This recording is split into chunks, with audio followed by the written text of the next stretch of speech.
আসসালামু আলাইকুম বন্ধুরা, কেমন আছেন সবাই? আশা করি সবাই ভালো আছেন, সুস্থ আছেন। আলহামদুলিল্লাহ আমরাও খুব ভালো আছি, সুস্থ আছি। সোনালী রান্নাঘর উইথ ভিলেজ ফুড চ্যানেলে আপনাদের প্রত্যেকে স্বাগত জানাই।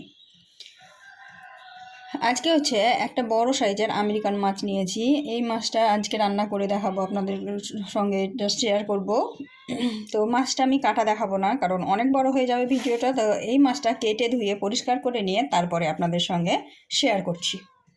মাছগুলো সমস্ত কাটা ধোয়া পরিষ্কার করা আমার কমপ্লিট হয়ে গেছে। তারপরে যেহেতু এই মাছ একটু পিলপিলা হয়, তো তার জন্য আমি লবণ হলুদ মাখিয়ে আবারও অনেকক্ষণ রেখেছিলাম, আধা ঘন্টা মতো রেখেছিলাম। তারপরে আবার কচলিয়ে ভালোভাবে ধুয়ে নিয়েছি। আর এখন কিন্তু একটুও পিলপিলা ভাব নাই, কিচ্ছু নাই, সুন্দরভাবে হয়ে গেছে ধোয়া। আর এই মাছটা আমি এখন আর হলুদ দিয়ে ম্যারিনেট করব না, যেহেতু আমি এটাকে পোস্ত আর তিল বাটা দিয়ে রান্না করব, তার জন্য আমি এটাকে এরকমভাবেই ভেজে নিব। তো দেখতেই পাচ্ছ মাছগুলো আমার সুন্দরভাবে ধোয়া হয়ে গেছে।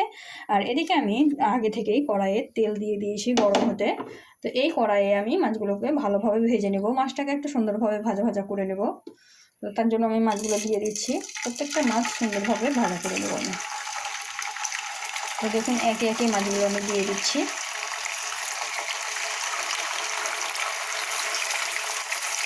তো একইভাবে আমি সবগুলো মাছ ভেজে তারপরে আপনাদেরকে দেখাচ্ছি। সবগুলো মাছ ভাজা হয়ে গেছে, আর মাছগুলো সব ভেজে আমি তুলে নিলাম।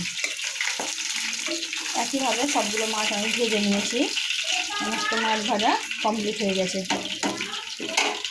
আমি এই তেলেই ভেজে নেবো হচ্ছে পটলগুলো তুলে দিয়ে জল ভরিয়ে রেখেছিলাম। পটলগুলোকে লাল লাল করে ভেজে নেব। পটলগুলো ভাজা হয়ে গেছে, একদম লাল লাল করে ভেজে নিয়েছি। এখন আমি পটল ভাজাতে একদম ডাইরেক্ট দিয়ে দেবো পোস্ত আর তিল বাটা। পোস্ত আর তিল বাটা দিয়ে আমি ভালোভাবে কষিয়ে নেবো। যেহেতু আমি এখানে এক্সট্রা কোনো মশলা ব্যবহার করবো না, শুধুমাত্র লবণ আর লঙ্কা গুঁড়োই ব্যবহার করবো। তো তার জন্য তিলের যাতে কাঁচা গন্ধটা চলে যায়, তার জন্য আগে ভালোভাবে কষিয়ে নেবো।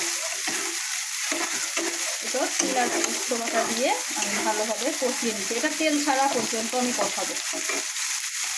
কষানো হয়ে গেছে, এখন দিয়ে দিচ্ছি লঙ্কা গুঁড়ো দিয়ে আমি জল দিয়ে দেবো।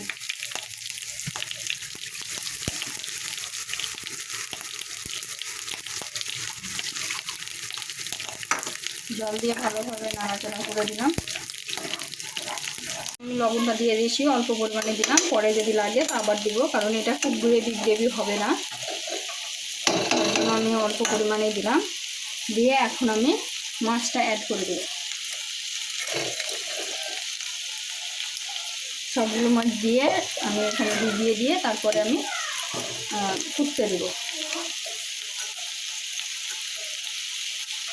এটা একদম হালকা পাতলা জল হবে, খুব মশলাদার হবে না, খেতে টেস্টি হয়। একবার হলে ওইভাবে বানিয়ে দেখবেন, খুব টেস্টি হয়।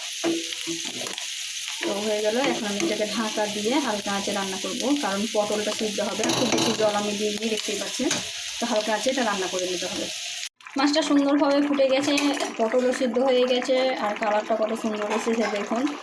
আর এরকমই থিকনেস থাকবে, এর থেকে বেশি গাঢ়ও হবে না, এর থেকে বেশি পাতলাও হবে না।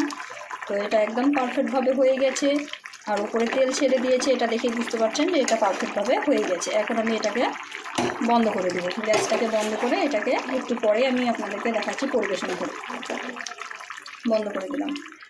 মাছ রান্না কমপ্লিট হয়ে গেছে। আর এই দেখুন, এরকমভাবে মাছ কিন্তু খুব ভালো লাগে, একবার হলেও তৈরি করে দেখবেন। আজকের রেসিপিটা কেমন লাগলো কমেন্টে জানাবেন। যদি ভালো লেগে থাকে অবশ্যই লাইক শেয়ার কমেন্ট করে দিবেন। আর এই ধরনের আরও নিত্য নতুন রেসিপি পাওয়ার জন্য আমার চ্যানেলটিকে সাবস্ক্রাইব করে দিবেন। আজকে এই পর্যন্ত, দেখা হবে এই ধরনেরই আরও নিত্য নতুন রেসিপি নিয়ে পরবর্তী ভিডিওতে। ততক্ষণ সবাই ভালো থাকবেন, সুস্থ থাকবেন। খোদা হাফেজ।